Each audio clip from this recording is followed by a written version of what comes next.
देश के सच्चे सपूत मनमोहन सिंह जी आज हमारे बीच नहीं। वह पंचतत्व में विलीन हो गए, लेकिन आज भारत का मिडिल क्लास अपने असली मसीहा को याद कर रहा है। बतौर वित्त मंत्री और फिर 10 साल तक प्रधानमंत्री के रूप में उनके फैसलों ने देश के करोड़ों लोगों को गरीबी रेखा से ऊपर उठाया और देश में मिडिल क्लास का दायरा बढ़ाया। 1990 के दशक में वित्त मंत्री के रूप में मनमोहन सिंह जी के उदारीकरण के फैसले ने देश के मिडिल क्लास का दायरा बढ़ा दिया। देश में विदेशी निवेश आने लगा, जिससे उद्योगों का विकास हुआ, साथ ही सर्विस सेक्टर का विस्तार हुआ।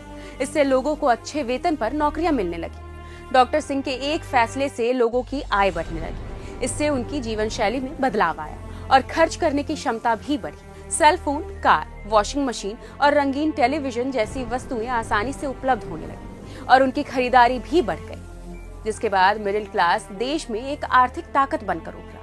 मनमोहन सिंह जी के उदारीकरण के फैसले ने महिलाओं को भी आगे बढ़ने के अवसर दिए।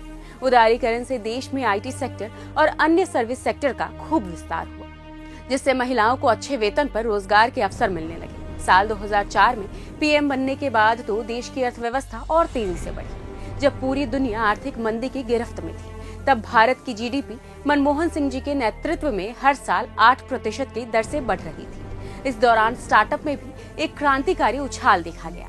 देश में मिडिल क्लास का आकार बढ़ा और साल 2004 से 5 में गरीबी रेखा से नीचे रहने वाले लोगों का प्रतिशत 37% से घटकर साल 2011 से 22% हो गया, जो देश को गरीबी से निकालने में एक मील का पत्थर साबित हुआ।